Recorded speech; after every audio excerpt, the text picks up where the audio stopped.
Hello all. One fun project which I picked recently is tracking the real-time updates over Afghanistan. Recently, I noticed that the areas of Pakistan which border Afghanistan are equally chaotic, especially Khyber Pakhtunkhwa and Balochistan.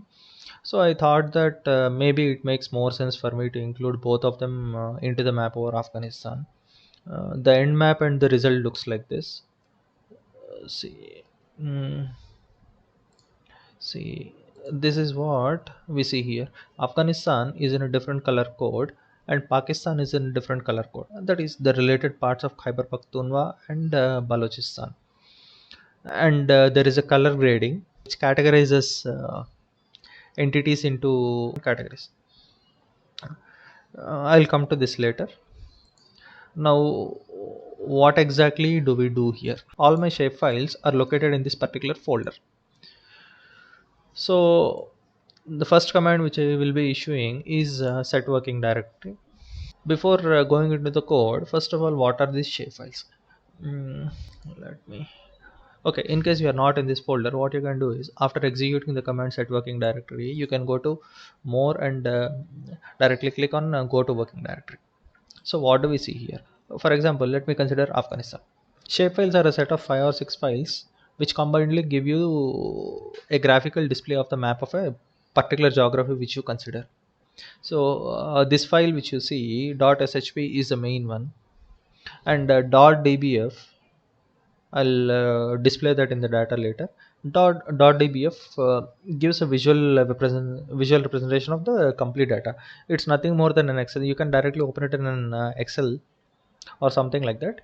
And if you want to make any more manipulations here, if you are not happy with R or if you're not comfortable with R, you can directly make the manipulations in the DBA in Excel directly using the file. Now, coming to the code, the main package which we are interested in for this is RGDAL. This is the one which deals with geospatial data in R. Another supporting library which matters here is ggplotto, which is a plotting software to display the data. The rest of them are standard libraries. In case you don't have any library available with you, what you can do is directly install that packages and give the package name. It'll take, see, that is fine.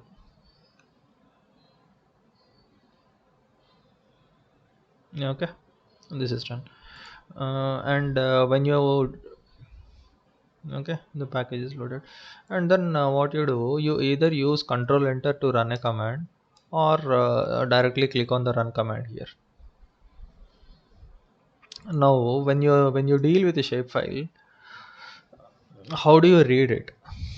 Shape is equal to read ogr. This one, this is what I was telling. This comes from rgdal.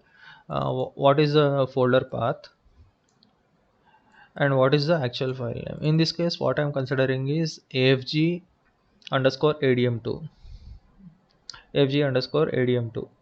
This is the shapefile which I'm considering, and I can directly plot this. Plot shp. If I give this command, it will give me what is there inside it. See, this is the map of Afghanistan which you are going to see here. Okay.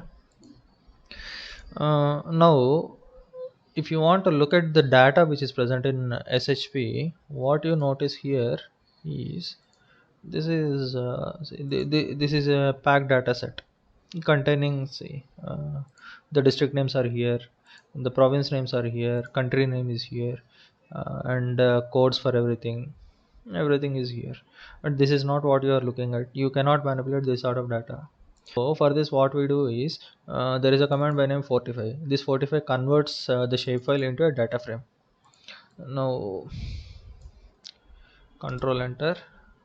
Now if you want to see what is in this df, happily you can open it. This is the data which comes from a shapefile.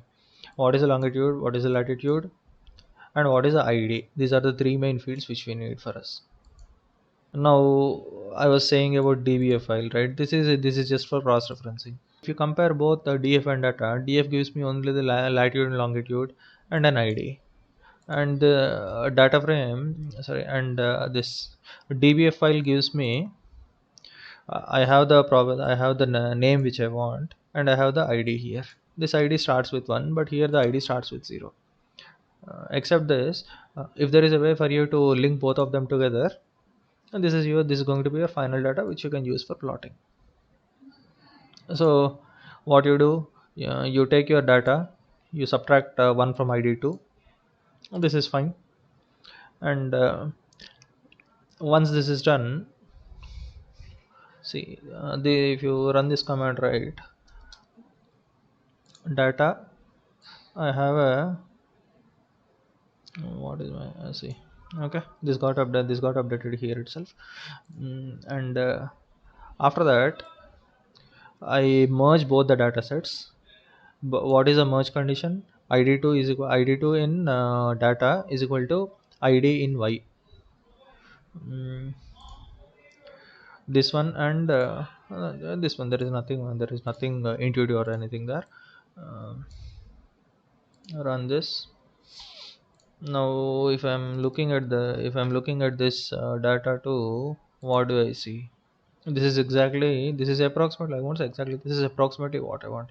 I have the latitude and longitude, I have the name of the province, sorry, I have the name of the district here. Oh, why do I need this district here? If I'm using a filter on this, it's going to be much easier for me to use a name instead of cross referencing a particular number and verifying everything which I want. Okay, now uh, this is one level, and then what exactly is my purpose here? uh, I want to have a sort of color grading, or I want to find a way to plot the happenings inside Afghanistan using this map. So for that, okay, what are the district names here? For that, what I'm using various parameters here. District 3, I gave some district names here. What are they? How does it matter to us? That is irrelevant. District 2, this contains some names. District 1, this contains some names. District 5, district 6, they are all null. And so what am I doing for this? I'm giving an index value for all these values. uh, Something like I'm creating a new column here by name conflict. And for this, what I'm saying is, if data 2 name 2 is in district 3, data 2 name 2, if this is in district 3, this one, if this is in populate 3, if it is in district 2, populate 2, if it is in district 1, populate 2. Else, if id1 is 27, that is because this fighting is happening around Panjshir, so I specifically marked Panjshir separately. Or else, again the same thing here. If it is in district 5, 6, if it is in district 6, 7, or else it is not applicable. This is all fine now for me. Okay, let me run this again. Where is my district 3 starting?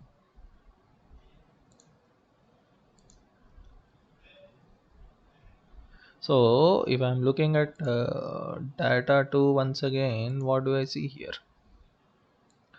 See, I have this conflict column, right? Let's see, something will be populated somewhere.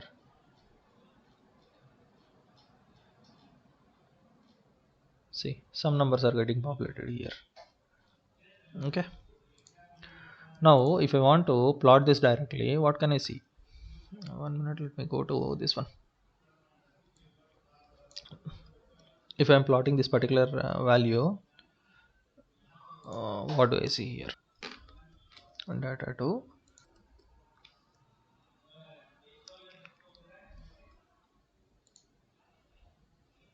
Okay, this is what I get here.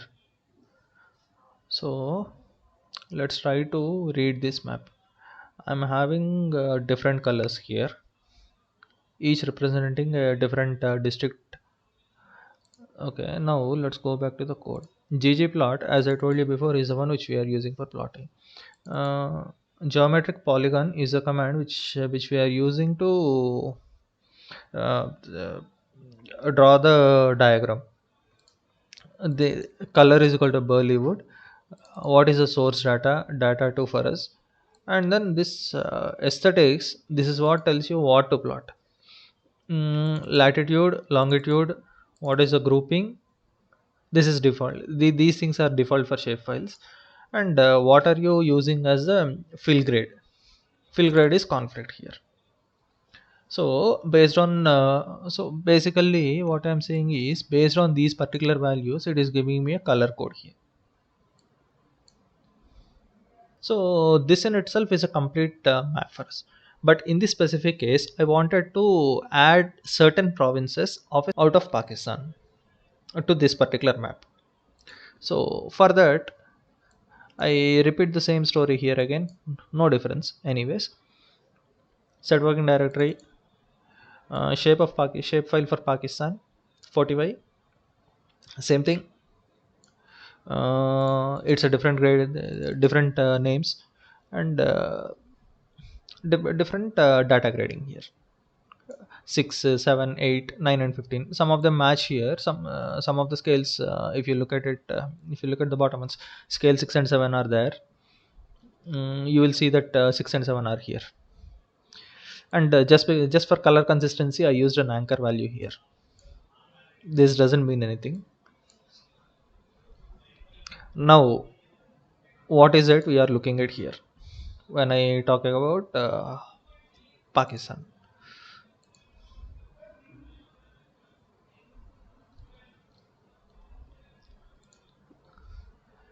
Step 1, filter the data. Filter the data on what? Name one. If you see data to underscore one, right? Mm, Name one is Azad Kashmir. Fine.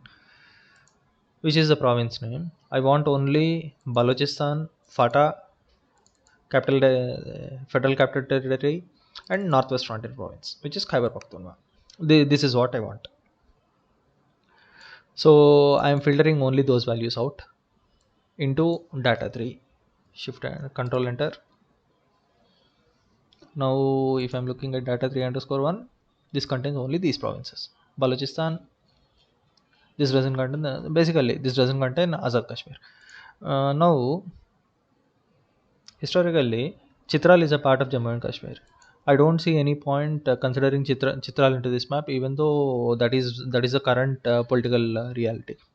So let's remove Chitral. So for this, what you do is, you have the grep command. You pass Chitral as a parameter. You give the field name, the column name from which you are picking it. Inversion. This is the standard pattern which we use in many programming languages. So I'm selecting only this data from data 3 underscore 1. This is my new data set. Data 4 underscore 1 is equal to data 3 underscore 1 inverse grep of Chitral from data 3 1 name 3. So now you just plot this. uh, Before I showed you how to plot a single graph here. So you can use a R chaining, which is plus symbol, to add the second geometric polygon here directly. The first one is my data 4 underscore 1, which is Pakistan, data 4 underscore 1.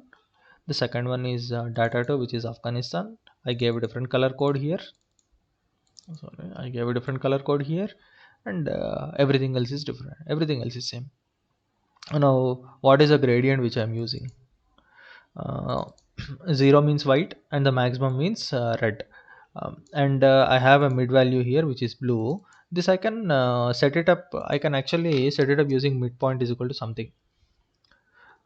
Midpoint is equal to, if I say midpoint is equal to 3, what happens is 3 will be considered as blue, and 0 to 3 will be a transition from white to blue, and 3 to the largest number will be a transition from blue to red. Color coding, these are all standards. What is your guide? It's a color bar. What are the aesthetics? It is, we are filling it. Fine, no issues. And then you go for the second one. This is just some text annotation which I wanted to display for better visibility. Better. So what am I displaying here? I am annotating the text. What is the text here? And what is the position? X position is 69.8, which will come somewhere here, and Y position is 29. What is the text size here? What is the text color? What is the horizontal justification? That, and then this coordinates equal is to ensure that both of them are in the same scale. Just blindly run this. Okay, this is what your final map looks like. So this chitral is gone here. Afghanistan is in a different color, Pakistan is in a different color. You have different color gradings for both of them. uh, Now if you consider this, what I told, right? If you just consider map 3, you will see this chitral area visible. Okay, let's go to my original one only, just for. Okay, so this is how it works. If you want to use this for your own purpose, if you want to use different shape files, this is the general outline. You can use it for whatever purpose you want.